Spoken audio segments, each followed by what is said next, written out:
आप सबका मेरे YouTube चैनल पर स्वागत है। आज मैं आपको हज़रत गौस पाक जी का एक व्यापारी के साथ वाक्य सुनाने जा रही हूँ। सबसे पहले मेरे YouTube चैनल को सब्सक्राइब और कृपा करके मेरी इस वीडियो को अंत तक ज़रूर देखें। जैसे कि आप सब लोग जानते ही हैं, हज़रत गौसे आज़म शेख अब्दुल कादिर जिलानी इस्लाम के महान पीरों में से एक हैं। गौसे आज़म की ज़िंदगी अल्लाह की इबादत, इंसानों की खिदमत और इस्लाम की सच्चाई का प्रचार करने में ही गुजरी। उनकी करामातें और नेक इंसानियत की कहानियाँ आज भी पूरी दुनिया में मशहूर है। एक बार की बात है, एक अमीर व्यापारी अपने व्यापार के सिलसिले में बगदाद आया। वो हज़रत गौसे आज़म की शोहरत सुन चुका था और उनकी मुलाकात का ख्वाहिशमंद था, लेकिन उसे यह यकीन नहीं था कि गौसे आज़म सच में इतने महान इंसान हैं जितना लोग कहते हैं। उसने सोचा कि वह उनकी परीक्षा लेगा। वह व्यापारी जब हज़रत गौसे आज़म की खानगाह पहुंचा तो उसने देखा कि वहां बहुत भीड़ जमा हुई है।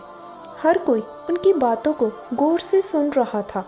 व्यापारी ने देखा कि गौसे आज़म का चेहरा नूरानी था और उनकी आवाज़ में ऐसी मिठास थी कि सुनने वाले दिल से मुतासिर हो जाते थे।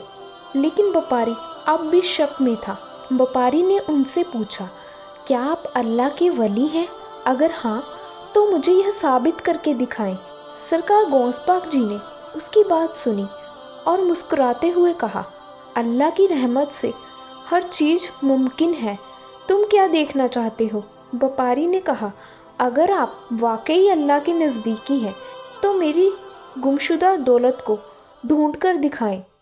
हज़रत गौसे आज़म जी ने कुछ देर के लिए आंखें बंद की और अल्लाह से मदद मांगी। फिर उन्होंने उस व्यापारी से कहा, तुम्हारी दौलत एक चोर ने चुराई है और वह इस वक्त नदी के किनारे छिपा बैठा है। जाओ और अपनी दौलत वापस ले आओ। व्यापारी हैरान रह गया। वह तुरंत नदी के किनारे पहुंचा और देखा कि वहां सचमुच एक चोर बैठा था जिसके पास उसकी सारी दौलत थी। व्यापारी ने अपनी दौलत वापस ली और चोर को सज़ा देने की बजाय उसे माफ़ कर दिया। वह तुरंत वापस सरकार गौस पाक जी के पास लौटा और उनके पैरों में गिरकर माफ़ी मांगने लगा और सरकार गौस पाक जी का मुरीद बन गया।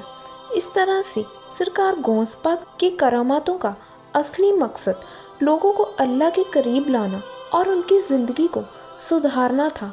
उन्होंने कभी अपनी ताकत का घमंड नहीं किया और हमेशा बिनमता के साथ लोगों की मदद की।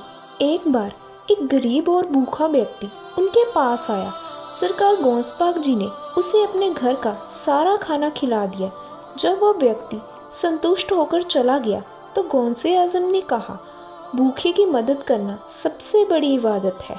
सरकार गौस पाक जी की ज़िंदगी हमें यह सिखाती है कि अल्लाह पर यकीन और इंसानियत की खिदमत से बड़ी कोई चीज़ नहीं। उनकी करामत हमें यह यकीन दिलाती है कि जब इंसान सच्चाई और ईमानदारी के रास्ते पर चलता है तो अल्लाह उसकी मदद ज़रूर करता है। उनकी ज़िंदगी और करामत से जुड़े और भी किस्से हैं जो इंसानों के लिए न केवल प्रेरणादायक हैं बल्कि उन्हें सच्चाई के रास्ते पर चलने की प्रेरणा देते हैं। आपको मेरी यह कहानी कैसी लगी मुझे कमेंट बॉक्स में बताएं और जल्द से जल्द मेरे इस चैनल को सब्सक्राइब, लाइक और शेयर करें। जय सरकार गौस पाक जी की।